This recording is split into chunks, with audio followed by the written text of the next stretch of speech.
Welcome, everybody, and especially the dignitaries who've traveled to visit with us. I'm here to frame, at least foreground the next session, a panel discussion, and perhaps even maybe the next day and a half's discussions. I've also come with a little bit of theater. I have to say, though, it's not as glamorous as my forebearers. And there's really just two installments that I want to deliver. I want to talk a little bit about the global economy. No doubt many of us will have certainly inserted ourselves and understand better, at least the direction of travel, even if we don't have a good sense of the breadth of dispersion that could unfold. And the second bit that I will engage with is with respect to the consequences for sub-Saharan Africa, or at least presenting some framework upon which we can think about how the very changed global environment is going to impact the world. I've entitled my presentation The Big Reset, and certainly it is as substantial as that. Thank you. There can be no doubt that President Trump is upending the world, upending the norms and standards that we've been familiar with for at least 70, even bordering on 80 years. There can be little doubt, too, that he is withdrawing the US's centrality in global multilateralism that has been so significant in maintaining guardrails of society for an equally length of time, bordering on 8 decades. But President Trump is both cause and consequence. Cause to the extent that certainly he is injecting an entirely new policy paradigm, a policy paradigm both internally with respect to the United States and, of course, externally in terms of international affairs. The big reset, who would have thought just a few years ago we would witness war on continental Europe? Who would have thought that we would see transatlantic ties fray as perilously as they've already begun to do? But when I say President Trump is also consequence of trends that have already been in play now for some time, preceding President Trump. I don't have too much time with you, so I'm going to be fairly crisp. But allow me to at least start by just articulating a bit of economic history, particularly since 1945. We can divide the last 70-odd years into perhaps 3 epochs, 3 eras, not necessarily distinct, but sufficiently robust within the contours that I will attempt to articulate. Between 1945 and roughly 1970, we could describe it as an age of prosperity in the developed world. The United States enjoyed an electricity boom, they enjoyed a middle-class boom, and certainly along with that, a baby boom. Productivity growth within that paradigm of time was around 4%. Per capita income growth was not too dissimilar, and certainly economic growth was handsome. But that era of Western market prosperity, and even in Europe with regard to its reconstruction in the aftermath of the World War, was very rudely interrupted in the early 1970s. New actors surfaced, harnessing the resources that lay beneath their soil, otherwise known as oil, and it would unleash an episode of severe stagflation in the United States. Productivity growth in the 1980s fell to around 2%, economic growth plummeted, and the United States encountered a level of dire straits that it was unfamiliar with. We entered in the 1970s and through the 80s a period of contention. The 80s was significant also for Ronald Reagan and Margaret Thatcher. In addition to the contentious period of the 1970s spilling into the 80s, they introduced deregulations. The era of markets would be beckoning on the back of the impetus that they would inject into the economy. Less regulation, less state. But the 70s and 80s perhaps fall into that second epoch, second era, which I've suggested is a period of contention. The early 1990s, the fall of the Berlin Wall, the Maastricht Treaty, the Soviet Union's collapse. The last 30 years, from the early 1990s, let's say, to just prior to the onset of COVID-19, We throw our arms around globalization. We throw our arms around the era of markets. And many of us have been practitioners in this period. So 3 distinct periods. And I think what I'm trying to underscore is that between a 20 and 30-year horizon, we tend to go through structural episodes beyond just the mere business cycle, but structural episodes. And I suspect we're on the cusp of one such episode. This is not just an incremental reattachment of the global economy to the type of rhythm that we were familiar with in 2019. This is entirely different. Multilateralism shifting from the type of moderate multilateralism that we're familiar with for the last 30 years, where there was some friction, some contention, but it was generally benign, to a period of elevated structural frictions.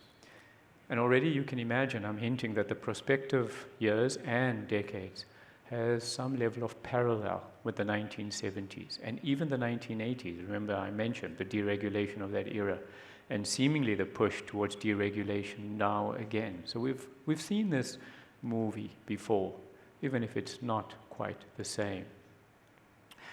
In terms of integration, the globalization of the last 30 years in terms of people mobility, capital mobility, and certainly trade, innovation spillovers, seems to have reversed.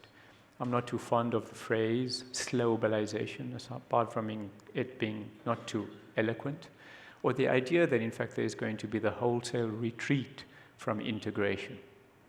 It's worthwhile considering that global trade growth this year will still grow at around 3, maybe 4%. It's worth also considering that 7 of the world's 10 fastest growing trade corridors exclude the United States. That means that trade connectivity is expanding, even if the bifurcation is the United States and the rest of the world. With Europe even now, who would have thought, being a representative of the global north, embracing the global south. As an adversary, the United States stands in that paradigm. We've argued for a length of time that economic activity is shifting from the west to the east, but it's not that simple. We cling to this notion, but it will not be a straight line. I'll amplify on that in a moment. There's a greater level of intolerance around the world, democratic dispensation increasingly being overtaken by illiberalism, and that illiberalism creating more extremities in terms of the level of discord, polarization in society. The last 30 years, the World Wide Web and the Internet of Things was foundational to providing impetus to global economic growth. And now it's artificial intelligence that is going to provide the next set of S-curves, along with quantum computing. One of the very significant differences is that for the last 30 years, the World Wide Web and the Internet of Stuff was largely free. One just needed hardware, not to belittle accessing hardware as a sometimes barrier to entry. But governments did not seek primacy in technology the way they do now. And the microchip wars and the attempt by the United States to preclude, say, China from being able to get access to more sophisticated technology is significant. I'll amplify on that too. Lastly, even though this list is not certainly exhaustive, seem to have shifted from the last couple of years of woke thinking to the idea that if you go woke, you'll go broke. And certainly, it's become the nemesis of the President Trump administration. Like I said a moment ago, this list is not exhaustive, but it does speak, and I hope articulate the notion that these are structural changes. It's not simply incremental movement. And structural changes across broad lines of society and that even mingle to amplify the extent of change. But as I also said a moment ago, this has been brewing for some time.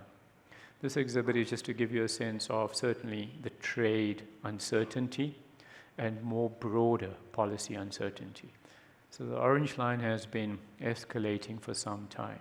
The blue line speaks to trade uncertainty, and particularly President Trump's first term. In fact, it was in his second year, during his first term, when he began to more vigorously assail China. And of course, this time around, it's the rest of the world as well. In addition to this, and for the many reasons that seem to explain why we have this level of geopolitical tension, populist leaders are in fact in abundance across various geographies. Big men is what we may sometimes reference them. And there's many reasons that has given flourish to populism, and hence populist leaders with some level of charisma and charm and riz, garnering society's angst and using it to weaponize their political agendas. A little bit novel, but this exhibit, what I aim to just show is the K-economy. The exhibit on the right side, as I say, a little bit novel, showing the price of Ferrari and the price of Dollar General. The idea being that those with high incomes spending discretionary income on luxury items, seeing the revenues of the purveyors of their discretionary items certainly soaring, and certainly incomes or revenues, profits, as well as share price. But Dollar General, a purveyor of basic necessities for price-sensitive consumers, slumping, giving breath to that idea of a K-economy. And the exhibit on the right is just simply the stock market, the S&P 500, and working class incomes. And again, the idea that, to speak colloquially, the rich are getting richer, the poor are getting poorer. And so they give impetus for the likes of President Trump to be able to either be selling a constructive path or the snake oil salesman, which time will tell.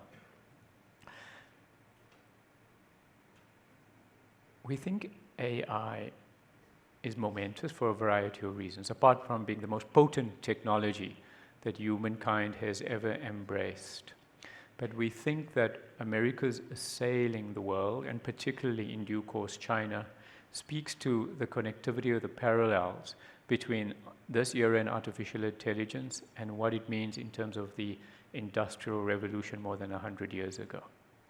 The Industrial Revolution and the takeaways from that are significant to the extent that what it meant was a few nations that were at the frontier of the Industrial Revolution, the United Kingdom, the United States, Japan, and even Russia, frontier nations that led the Industrial Revolution, would come to conquer the rest of the world.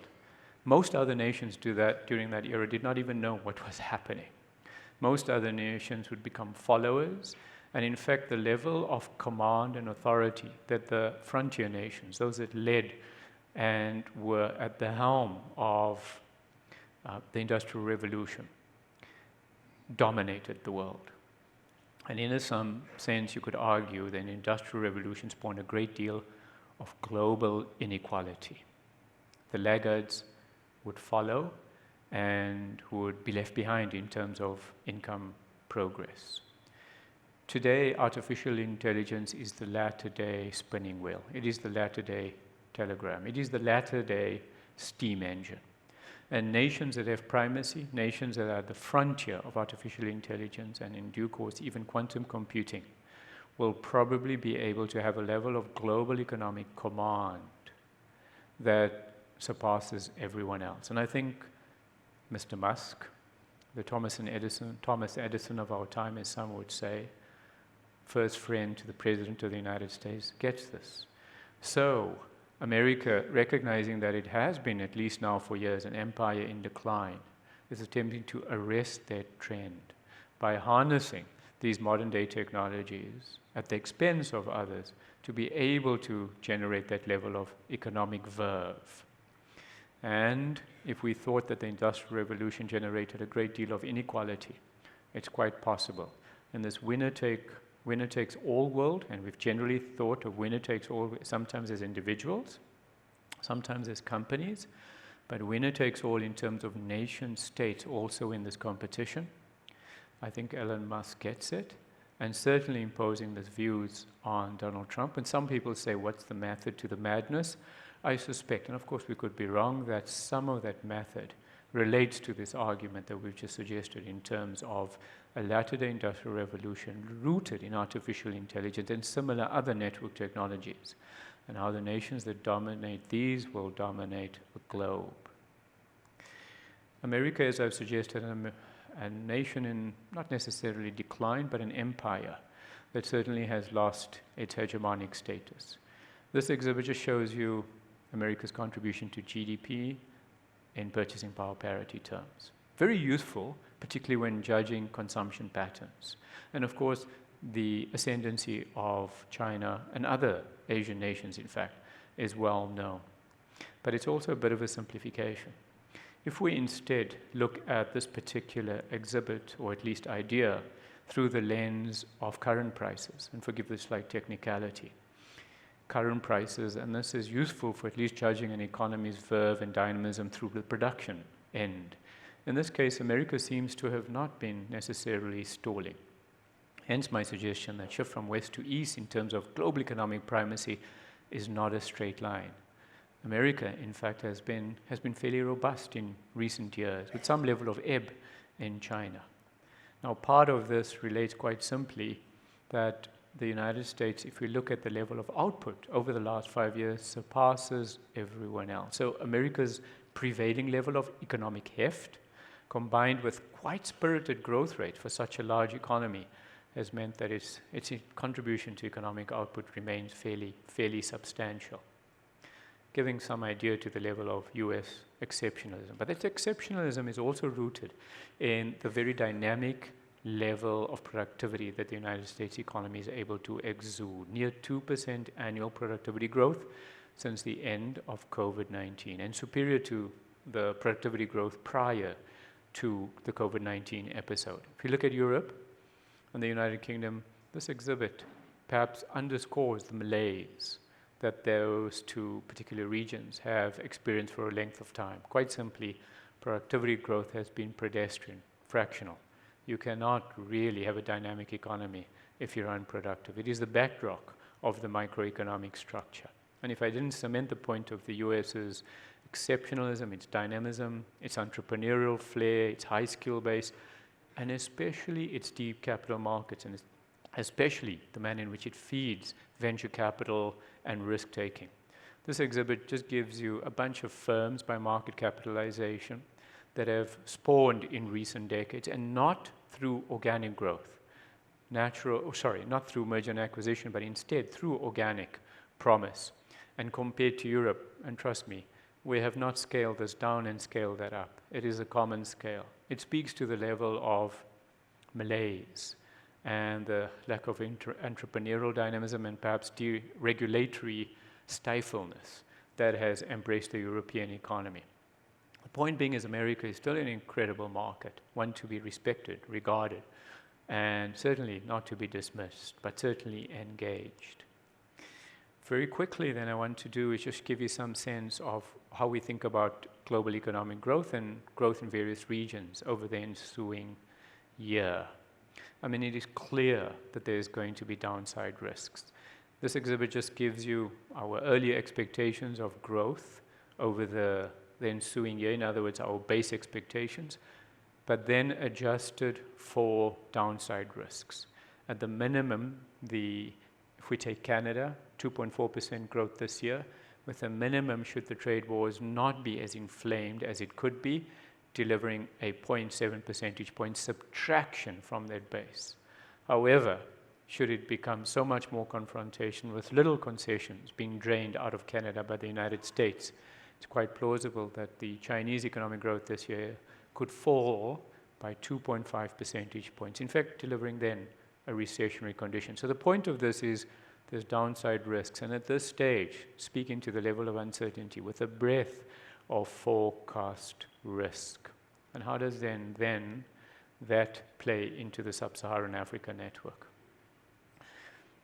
I'm going to describe Sub-Saharan Africa through its external relations. In other words, trade and financial flows. And financial flows, particularly through investment inflows coming to the continent, diaspora money, official development assistance, aid, and of course loans to the continent, the Eurobond market, bilateral loans, as well as multilateral endeavors. So quite a bit.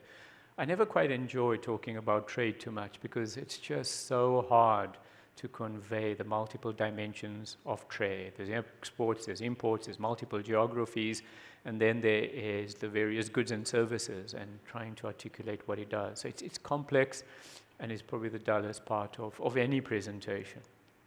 But in this fragmented world, how do we think about sub-Saharan Africa, and what are its risks, and therefore what are the opportunities to perhaps hedge or even harness the current situation in terms of providing counterweight? Now, this exhibit shows you the share of trade as well as the multiple areas of financial flows into the continent as a share of GDP. Per capita income has risen in sub-Saharan Africa for several decades now, and that's to be cheered. Trade, external trade, has been foundational to that advance, in addition to other areas. Trade now is around 50% of GDP for the region, for sub-Saharan Africa.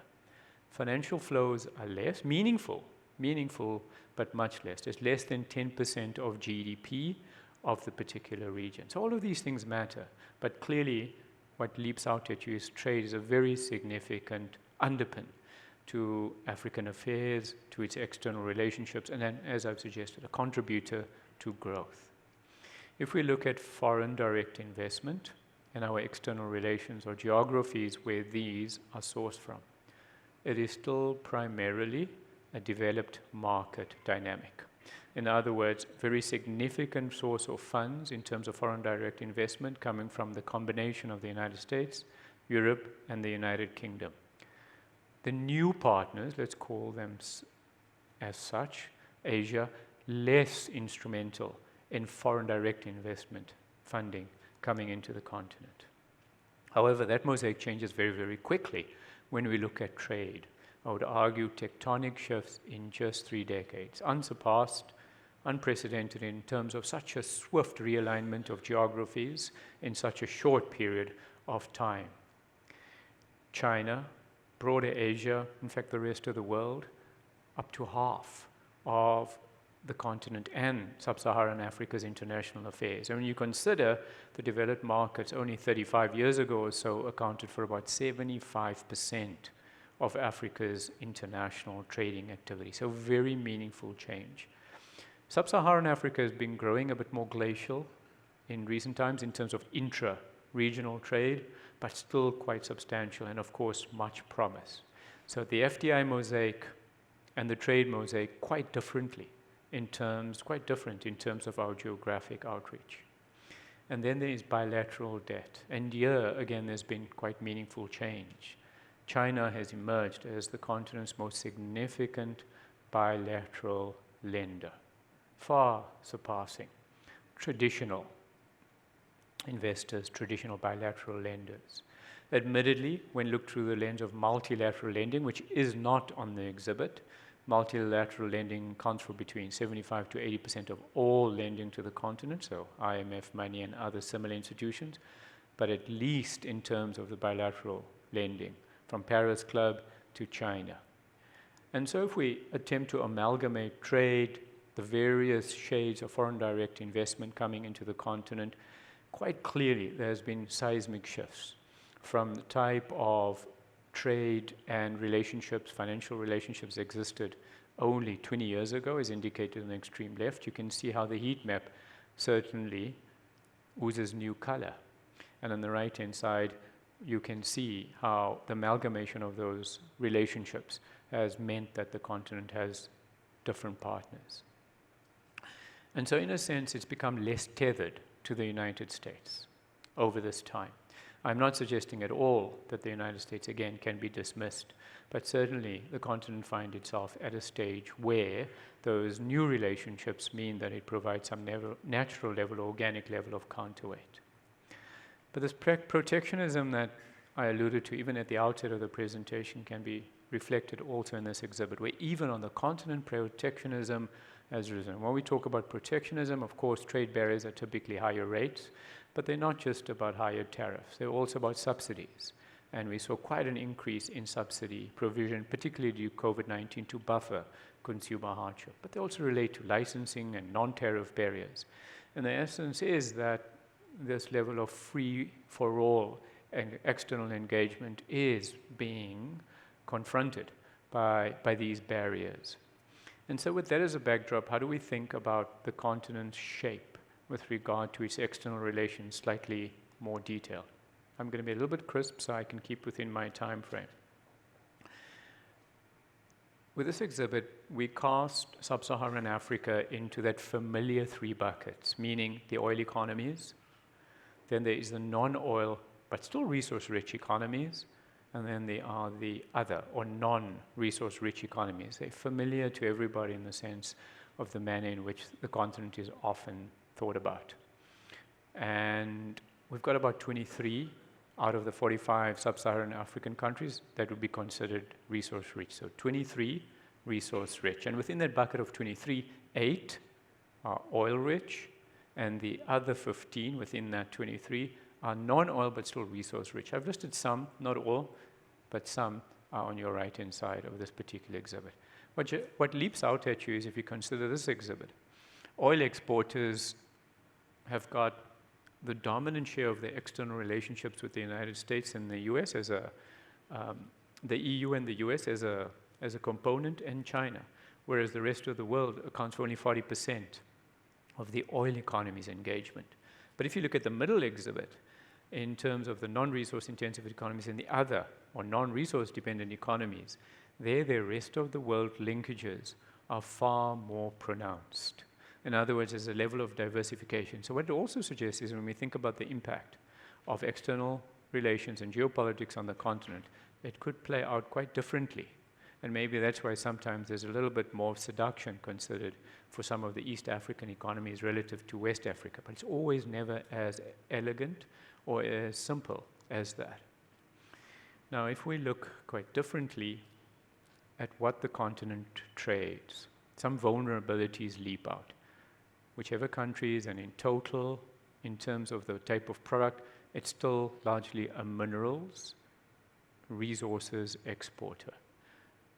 Between fuel, crude materials, and that's duplicated, it's essentially dominant.